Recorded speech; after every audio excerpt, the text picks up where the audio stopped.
The sleeping dogs, they lied.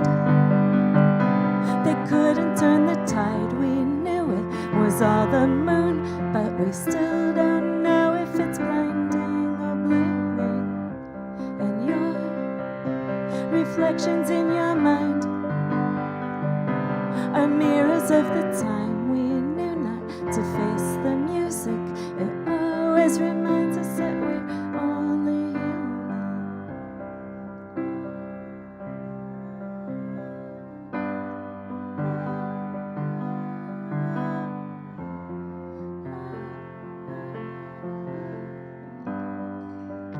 Hello and welcome to the Human Show, episode 21. The theme of this show is Blue Moon in honor of the upcoming super blue moon in just a few days, August 30th. My special guests today are Raul Contreras on interview and music and Katria on piano recital for a repeat performance. And I'm playing moonlight themed music of mine and other people's. And conveniently, the theme of this, Only Human, features the moon.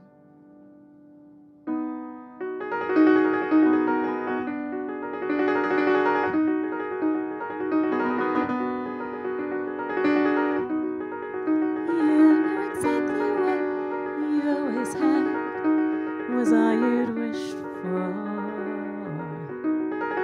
But you'd be perfectly amazed at what a little moonlight might reveal. The rest of that song's about the evening sun.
Thank you very much. Like most people, I've kind of played that song since I was 12, but this is the first time I've really tried to play it. So anyhow, that's my best attempt.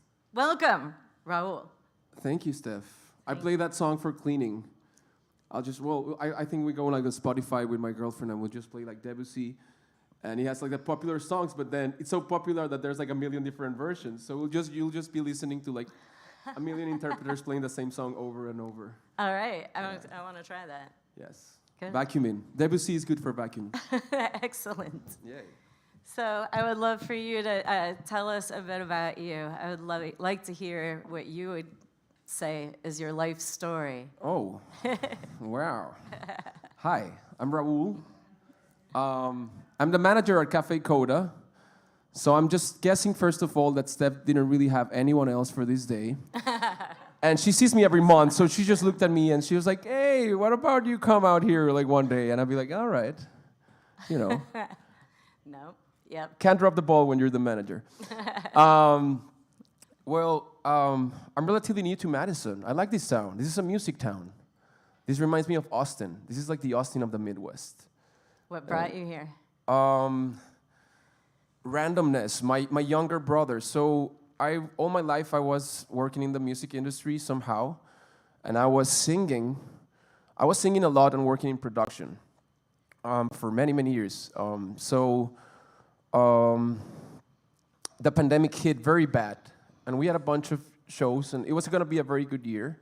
We actually played on New Year's Eve, and I remember thinking, like, this is a good luck thing, you know, like when everybody says that if you actually spend your New Year's working, it means that you're going to have a lot of work that year. Well, thank you, COVID. So we had that show, and we were programmed. We had a lot of shows. So COVID hit. I also had like a day job working for an agency with these Canadian contractors, and everything fell apart. And I had recently had a daughter, my 4-year-old beautiful daughter, Ellis. And, you know, I started figuring this stuff out. I was getting bored, too. And, you know, it's hard. You know, everybody was inside. And I talked to a good friend, and he told me, well, I'm up here. He was living in New York, and he left. And he somehow found his way to Michigan. And we talked, and he said to me, hey, why don't you come out here? And there's no COVID out here, he said. You know, I'm in southern Michigan, and people just live their regular lives, man. And everybody's working, and nobody wears masks, and we go to Walmart, and everything's normal. And I said, you gotta be shitting me. But indeed, southern Michigan has a thing. I learned. And so I originally went to Chicago. I flew to Chicago. I remember, was it like August? Just the pandemic hit really bad. I arrived there at like 6 in the morning. I took a plane. I bought a plane like 2 days prior. So this was a decision that I really think through. Like I just bought a plane ticket. So I flew to Chicago. And do you remember that movie, Vanilla Sky? It's like a remake. Okay, remember that scene where Tom Cruise walks into what is it, like New York Times Square, and everything's on, but there's absolutely nobody in there? Well, that's how I arrived to Chicago, downtown. And I walked for like 10 blocks, and I didn't even see a car. Like no people, no cars. And eventually I saw a homeless woman, super dressed up. She had a red dress, I remember. She was all dressed up, red lipstick, but she was, you know, very gracefully sitting on the street. And she asked me for $1, and it was so surreal to me. I was like, holy shit, like, wow. And so I stayed in Chicago, realized there was nothing going to be happening there. And I got an Amtrak to Michigan with my friend. And my life gave a 180 twist, because then I was hired by this company called Sunset. So I don't know if you know Sunset, but they produce all these fruits and vegetables, right? You probably see it on the little sticker there, where you buy peppers and all this. Well, this was a pepper and a strawberry place. And I came from this very privileged background to modern slavery. I had to be actually honest with you guys. So it was a very drastic change. I was living in this bunker. So it was all men, and we lived in a bunker. And there was people from Colombia, Venezuela, Brazil, Guatemala, Ecuador, a lot of people from IT too, Mexicans, of course, so Cubans, and I was there, to me, it was, I knew it was a choice. It was like a personal thing, it was like a purpose. Like I think, okay, let me try this stuff out. It was also like a gateway in, right? Because it was the easy way. These people were hiring in the pandemic, they needed a lot of people. So it was an easy way in. Although I knew, I just wanted to try it out and see what it was like, like what's these people? So I started meeting all these people and hearing their stories. And of course, I would try to keep to myself that I flew in a plane to Chicago, right? Like these people, some of them have horrific stories. And well, I worked there for 3 months. We worked like 90-hour weeks, $13 an hour. I loved it though, like seriously, it was a very good experience somehow. Sometimes you work like 80, 90-hour weeks, people fainting, things like that. And what was the actual work? Well, you either got to pick peppers or actually what I did, and I first thought like this is a novice thing, so they're just pulling this on me for like the first week. So you go and it's like, it's a huge thing. So it's just rows and rows and rows of endless peppers. So peppers usually go on the ground, but what these guys do is they hang them up high, so they can have millions of peppers, right? So my job was to get on these train carts and go through these millions of peppers plants, and I just had to unhook it and then drag it all the way to the side and hook it. Like you have to move them every day from one side to the other. But of course, imagine how much this plant weighs, right? And you're right under the sun, right? All day long, because, so it was cool. And then there was also an interesting thing. There was no mirrors in this bunker. And there was no mirrors because one of my psychologist friends back home told me, like, well, this is to somehow dehumanize you, because if you stop really looking at yourself for a while, which seems strange to me because we have phones, right? But there's no mirrors, and it's a fact that if you stop looking at your reflection for a good while, you somehow start losing touch of a humane sense or a worth, a self. You become like numb, and so I was there for all these months, and I would do this, and then so I wouldn't see myself, and then eventually, sort of like we were like, okay, we're gonna go to Walmart because they would bring in food, and because obviously since it's food we're handling, they didn't want us to be exposed to any, not only COVID but whatever, anything else, right? And they would bring in food, and at some point, like probably like in a month and a half or 2 months in, they're like, well, now we're gonna go to Walmart, right? And we're like, all right. And we went, and I was able to see myself for the first time in 2 months after I had been like working out and all this, and I was losing weight. And I remember looking at myself like that Spider-Man movie when he gets bitten and he looks at himself like, holy crap, like I'm strong, I look good, And I'm just making this too long. Eventually, I worked in a restaurant. I would bike there every day, and where I bike to this, I would work like 12 hours, and then I'd bike to a restaurant, Mexican restaurant. And I remember like, why am I doing this? I was like trying to prove something to myself. And because I remember after doing this, the last thing at the restaurant shift is you have to clean the toilets, like the last thing. So I figured like I'm working like 18 hours a day, and the last thing is cleaning people's shit. I was like, oh my God. But I was trying to prove myself something, right? And getting to know these experiences and this other side of life. And every day I'd bike to, and there was this cold water veneer. There's a place where they do the veneer, but they do the whole process of cooking the wood and receiving the logs and everything. And I'd bike through it, and I'd be like, what's this place? What's this place? And one day I just biked there. And I was like, well, what's this place? And they told me, well, this is what we do. And there was a lot of people, mainly Americans. And I got hired on the spot. You're like, we want to work here. It was obviously a very dangerous job. So I grew very quickly. Every 2 weeks, they'll be like, well, we have this new dangerous position. Who wants it? And nobody wanted it, of course. And I'd be like, me? Who wants to work 7 p.m. to 7 in the morning? Every day, me, So I grew in this company, and I eventually became the manager for the night shift for all these people. Very interesting characters, Michigan people. I love them all. They told me themselves, they were all American, older guys, almost like duck hunting. Have you seen this show, The Duck Hunters? Remember this? I remember one of them, William, a very wise old guy. He explained to me the difference between a hillbilly and a redneck. And he said to me, well, Raul, a redneck is a lifestyle, like an attitude. He said, I'm sorry, a redneck is an attitude. And he said, hillbillies, it's a lifestyle. And I said, what do you mean? And he said, I'm a hillbilly. We stay on the outside. we like staying on the outside and, you know, like on the margins of society and even like, you know, just living out of, you know, wherever people hang and live, you know. And he said, redneck is an attitude. So I grew and learned a lot with these people. I would manage a boiler, so I'm full of scars and stuff. So it was very dangerous. I did that for 2 years. So you have to remember where I was coming from. So I was a different. They certified me as a crane operator. I'm a certified crane operator and a boiler man, and all these other machines that you can imagine, dangerous stuff.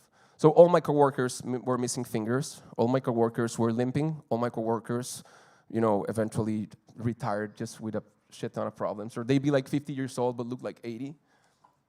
And so it was hard. And I learned. And one day, eventually, one of my younger brothers moved out here. And I've lived in Manitoba, Canada before for 2 years in my life. And he told me, you remember Manitoba? This place looks a lot like that. And I took a train. Just like I did Chicago, I grabbed an Amtrak. I packed all my stuff. In less than 24 hours, I took an Amtrak, and I was here. I went to Columbus, you know. Yeah, Columbus. You didn't settle in Columbus. A bit north from here. Well, I was there for a good while. My best friends were these older people because I live in this building full of older people. Very cool town, small town. And then I would come out here, right? And I first came out here as a customer. And then one day I met Hannah, John Taylor. And we shared life experiences, and he knew I was coming from this background, music and production, and well, managerial things. And he presented this project to me, and now I'm here. And finally, I get to get the music thing back into my life and meet all these wonderful artists and clientele too. I like that this is a good place where people come and you know, people are cultured, and I like that.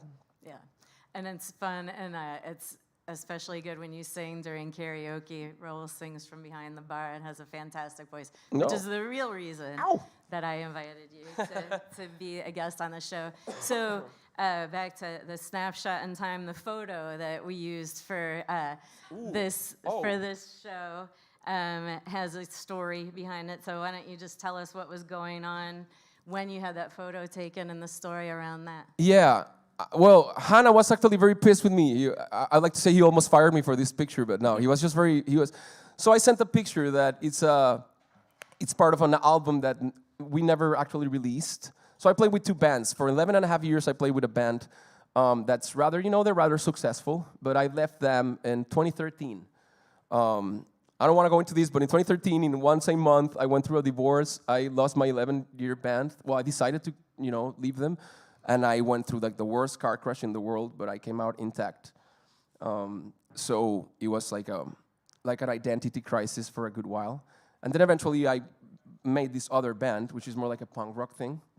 And we made an album, a live album. We toured a lot, but we somehow, like, the album never got released. You know, eventually I came out here and that got paused. And we had this artwork. And one of these, we went to Mexico City with this fantastic photographer, Rodrigo Chapa. And he does these daguerreotypes, I think that's the name of it, daguerreotypes. So like those old school pictures from the Westerns, you know, when they have like a silver plate and they take a shot. And actually I remember him telling, this is the most old school thing, but the most high definition picture you can have, because you can actually stretch this negative to any size you want and it will never be distorted. So we practiced. Obviously he only gets one shot. So we went in this big old building in Mexico City in this old, how do you call it? It's elevator, you know, one of those old schools that you have to close and like manually run. And I sat there, and then there was like it was not part of it. There was a toilet abandoned there in the building, in the site, and I just figured like the toilet somehow fits perfectly inside the, you know, the elevator.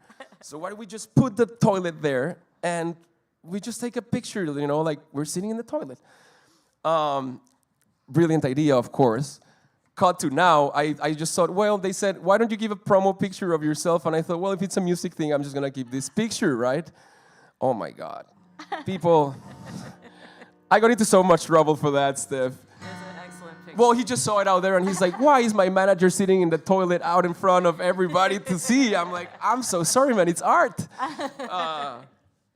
So, yeah, it's an old picture, so don't be offended, like Hannah was. We're cool now. But yeah, that's Ciscodélicos. That was a punk rock thing, very a very protest thing. You know, in Mexico we had, well, it's still going, but there was a very hard part during like the 2006 to 2010 where it was supremely, like extremely violent. And I remember I was going to college one day driving. I would drive to college in the mornings, and I was going to college, and I stopped in a sign, and there's this like pass-over bridge, right, for the cars, and there was two guys hanging from it, and one was still alive. And imagine this, like you're just going to your school, to college at 8 in the morning, and you're random seeing a person dying in front of you, and it was very violent. And we all knew someone that was affected by it somehow. So this album came out of that, and it was called Perros Muertos, which means dead dogs. And it was my analogy, which for you would be, I guess, like dead deer, because you just drive around and you see dead deer everywhere. Well, it's like us in Mexico. Somehow, dogs that get run over in the streets very rarely get picked up, so you'll just see them there rotting for a long time. And that was my analogy to, it was basically the same with the humans, you know. It was, you know, people were getting accustomed to it. And so yeah, that band came from that, so it was a very short song, punk rock, you know, trying to say something, and it worked. It worked for a good while, but now we're here, and that's that. Yes. Yeah. I'm glad that you're here, and thank you for being our guest, and I'm excited to hear some music. Let's hear it. All right.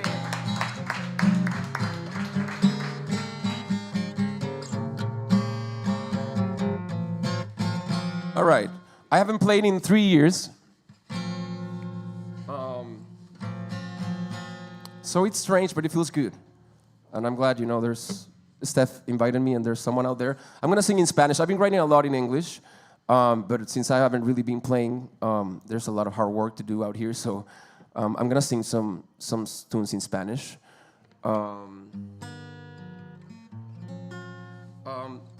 This song is called Smoke. And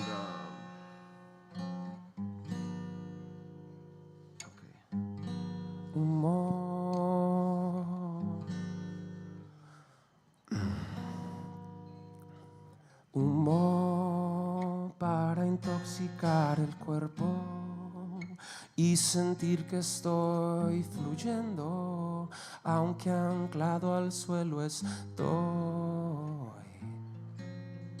Huesos para contenerme adentro, si pretendo ser incierto y escapar hacia ningún lugar, comienzo a sudarlo todo. Se escurre por mis talones que saben, que dicen.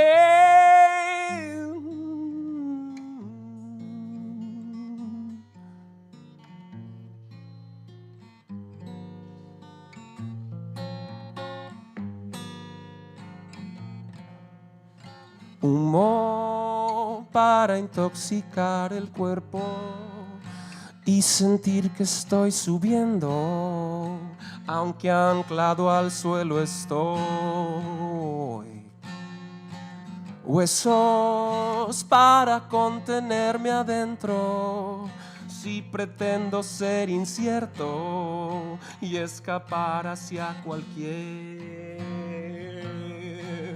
lugar. Comienzo a sudarlo todo. Se escurre por mis talones que saben, que dicen. Hay brasas en el balcón, levantando la habitación, provocan, derriten, sacuden, dan, desvisten.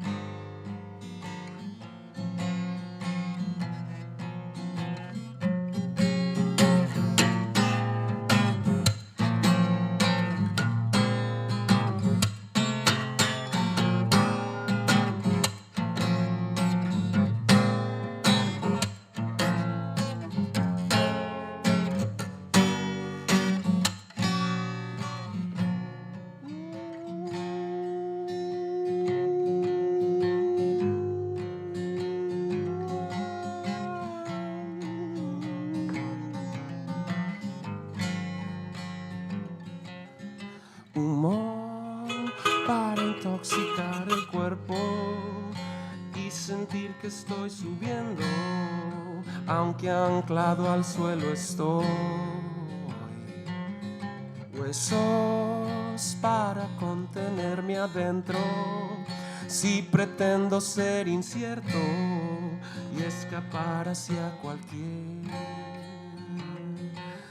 lugar. Hay brasas en el balcón, levantando la habitación. ¿Qué saben?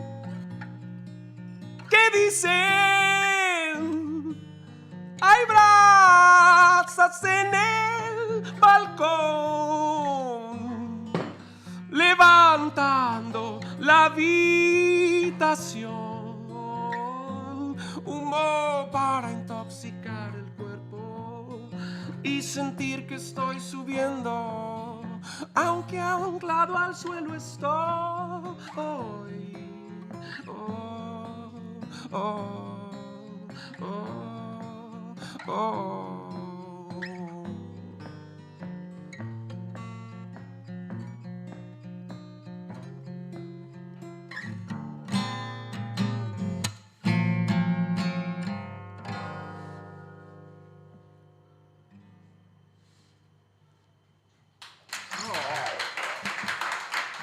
All right.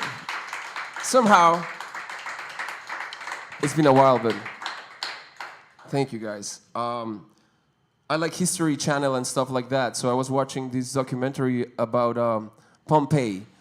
And I don't know if you, well, probably some of you guys know, but Pompeii was like the Las Vegas of the ancient culture. So people would go and practice all this debauchery, and you know, on this island, everything was allowed.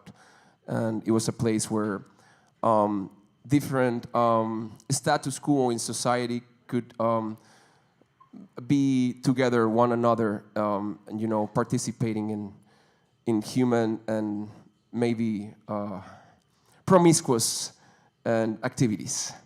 So, and then eventually, well, they all got charcoaled. Yes? So I was watching this documentary, and it's called Lupanares. Lupanars, is that a word in English? So that's the original word for brothels. So they were brothels, right? They were called Lupanares de Pompeya. And that's what that song says, you know. It's basically talking about relationships and trying to maybe, it's called smoke, you know. You're just trying to really hold on to thing and trying to escape, and just, you're really anchored to it. And then it says about, you know, I have these bones holding me inside, just if I try to pretend to escape from myself, and you really can't, right? So it talks a bit about that. Am I doing another song? Yes? All right.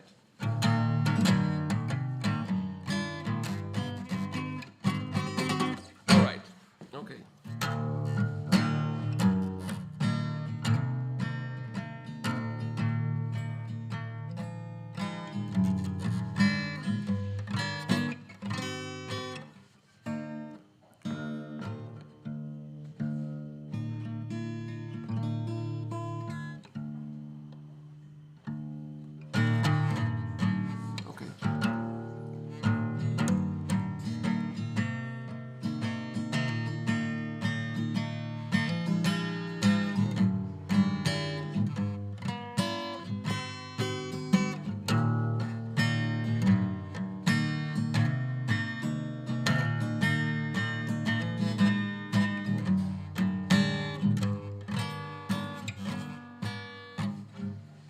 Si hace tanto tiempo que no logro sentir nada, me pregunto, ¿será la ocasión? No sé si es callar o ignorar, guardar la distancia, lo que ha enfriado este corazón.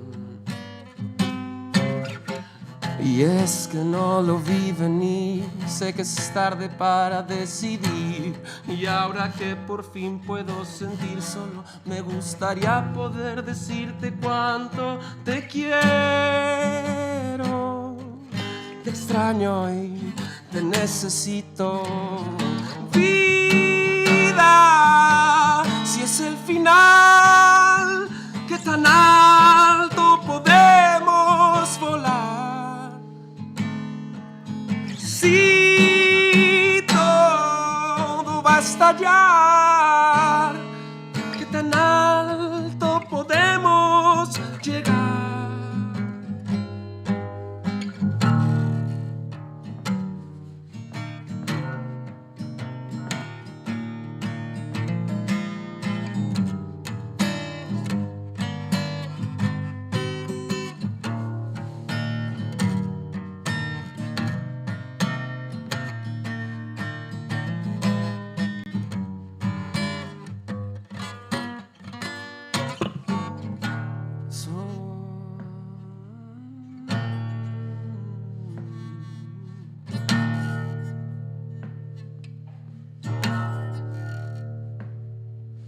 Y caen pedazos sobre todo los recuerdos más pesados, rompen contra el suelo las memorias y los pensamientos.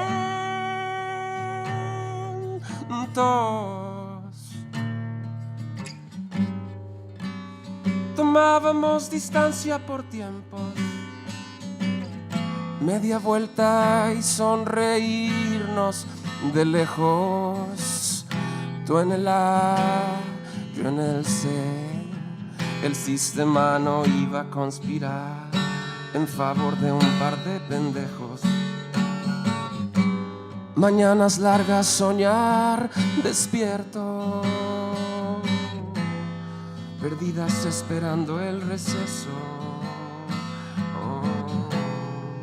Violencia en dos miradas, un engaño, un secreto. Y caen pedazos sobre todos los recuerdos más pesados, rompen contra el suelo las memorias y los pensamientos. Tanto tiempo y poco espacio para la velocidad con que se acumulan las cosas si tú estás tan lejos. Oh.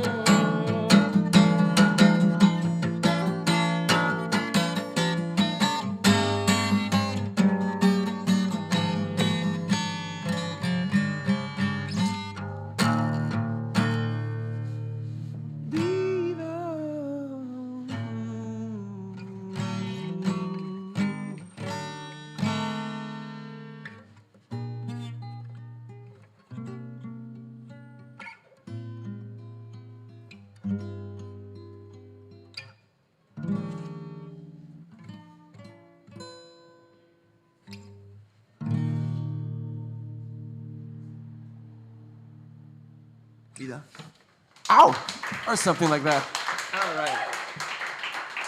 All right, guys. Yeah. One more? All right. Whew.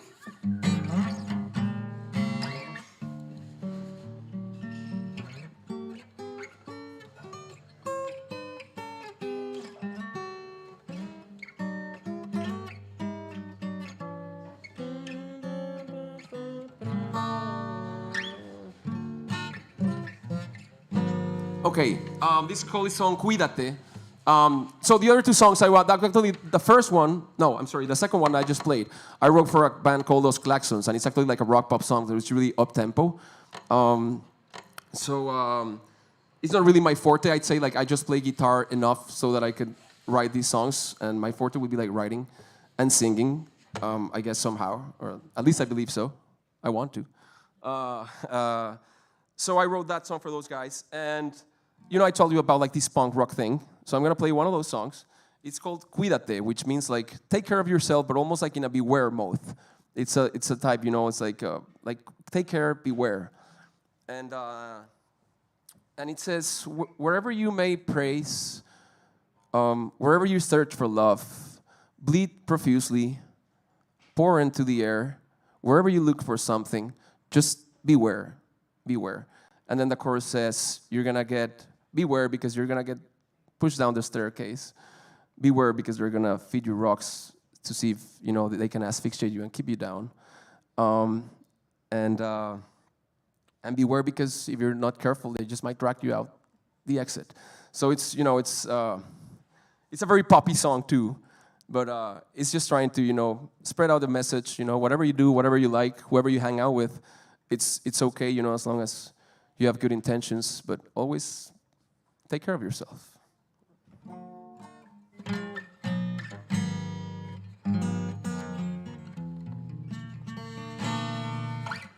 Doquiera que vayas a lavar,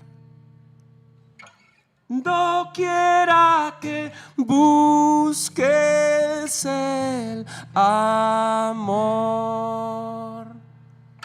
sangra profuso, vierte en el aire.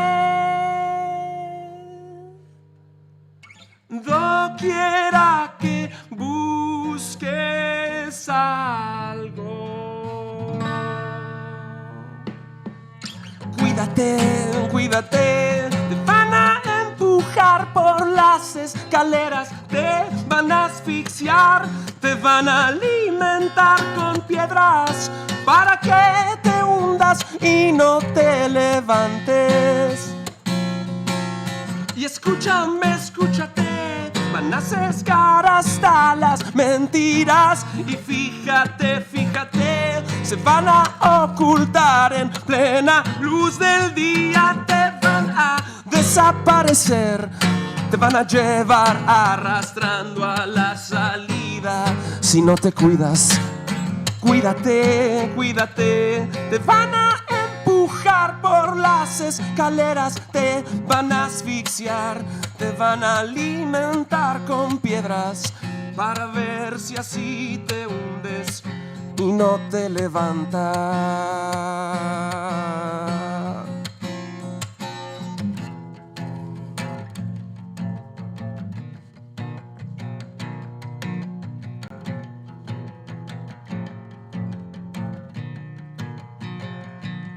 Y doquiera que vayas a lavar, doquiera que busques el amor, sangra profuso, vierte en el aire, doquiera que busques algo.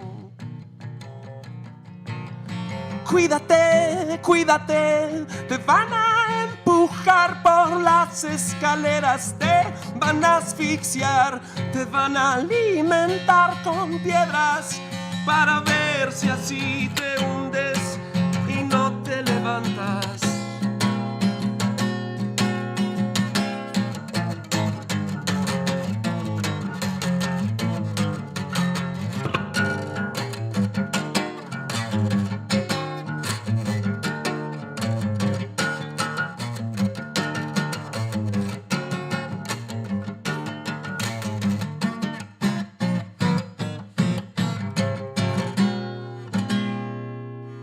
Cuídate, take care of yourself. That was the punk rock thing, people. So, all right.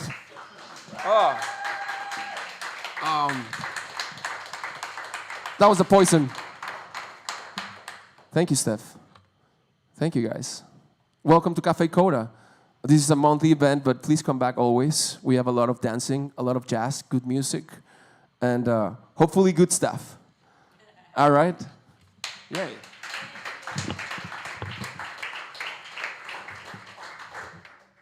That was beautiful. Thank you so much. Thank you, Steph. And now we have Katria on piano. And we'll also be joined by Nancy Ross for a bit of it. But come on up. We're excited to hear you play.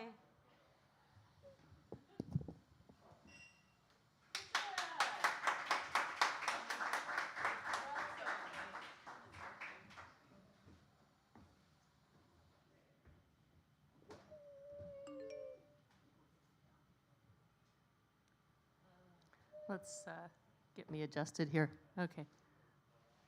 Are you comfortable? Do you have a room? Can I do this? Okay. Do you want me to speak? Yeah, maybe a little bit higher. Higher and forward. Like that way or this way? But yeah, but here. Okay. Yeah, I'm trying not to get too much interface. Thank you.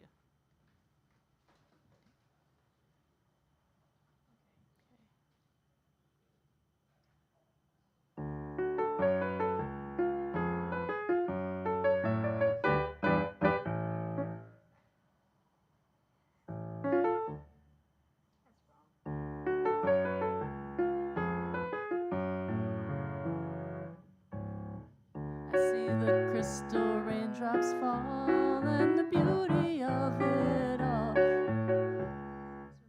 It was when the sun comes shining through to put those rainbows in my mind. When I think of you sometime, I want to spend some time with you. Just the two of us.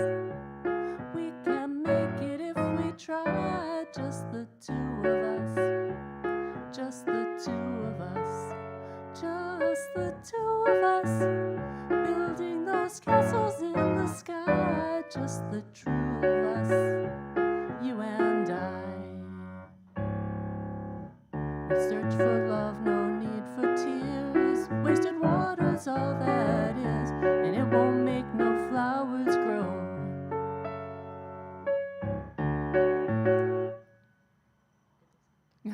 Good things will come to those who wait, not to those who wait too late. We gotta go for all we know.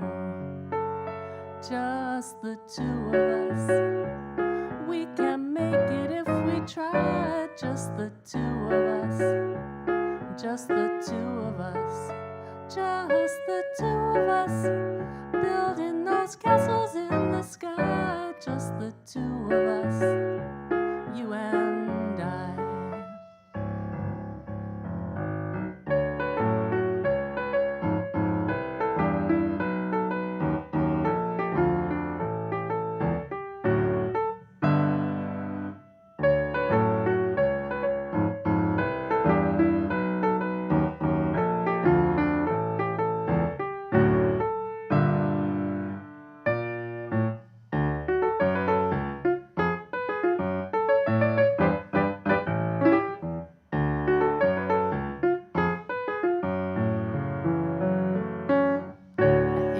Crystal raindrops fall in the window down the hall, and it becomes the morning dew. And when I see the morning sun, when I hear the morning come, I want to spend that time with you.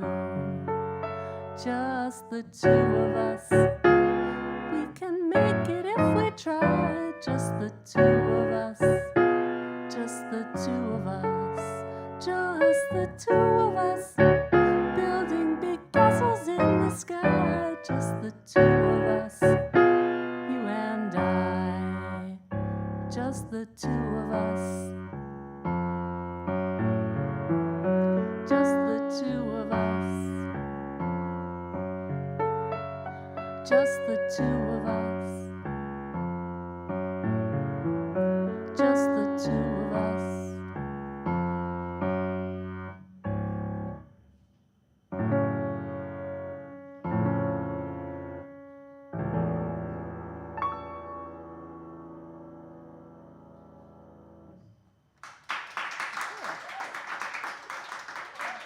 Trade places, right?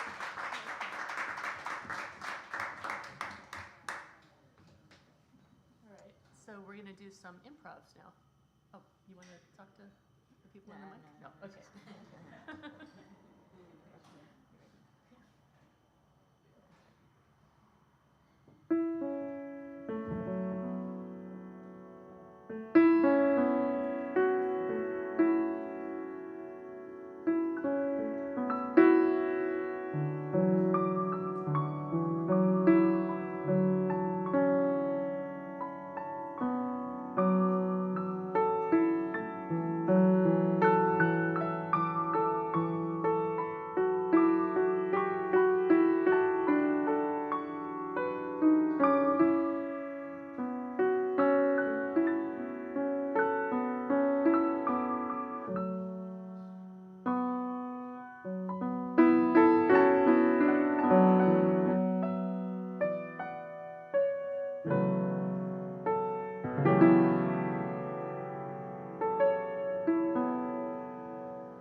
about moonlight here. I don't know what else is in my house is going to. You want to start the next one? Or do you want to go to a piece? I'm nervous to start. Can you start the next improv? Yeah, I can start.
I'm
doing this one for my grandma. Hello.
Thank you so much. Thank you very much, Katria.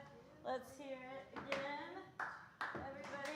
It was beautiful. And Nancy and Raul. I'm going to play a couple more songs, a little bit more moonlight theme, starting with a Notturno by Grieg.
and we're all letting go, and we all wait and see. You made believe it could be, we made believe it could too.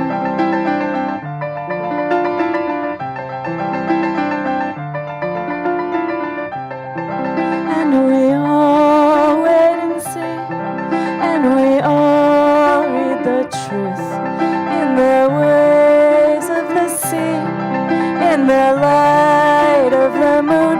You made believe it could be, we made believe it was true.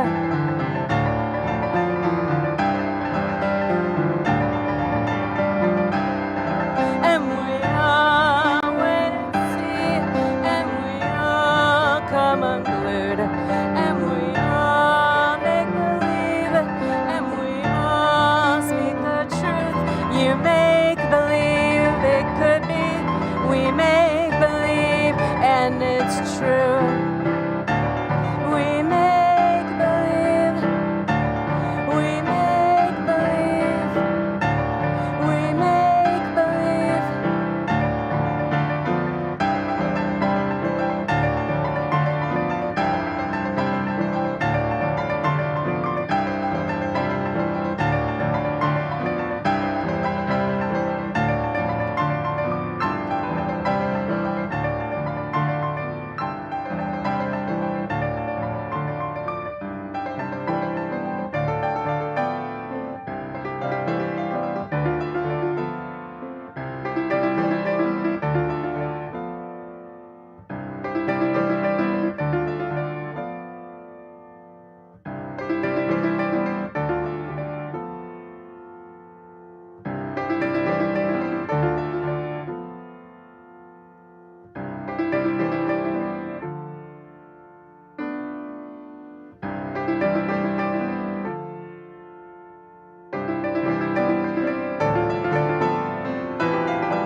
Thank you. Thank you, Raul and Katrina, Nancy, Joe, Cole, Cafe Coda, Hannah. Thanks to all of you. Come back September for the next episode of The Human Show. Thanks again.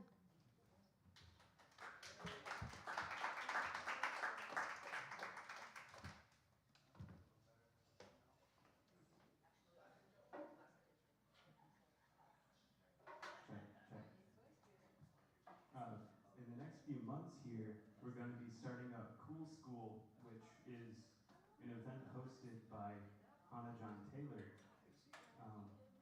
where kids that are otherwise disenfranchised from the pedagogical music learning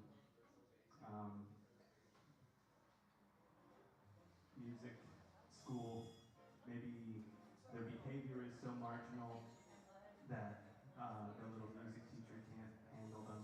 These are the type of kids that we invite to come to Cool School. If they don't have instruments, we have instruments for them in the back. And yeah, it's all about improvisation. And we have a donation box by the front door.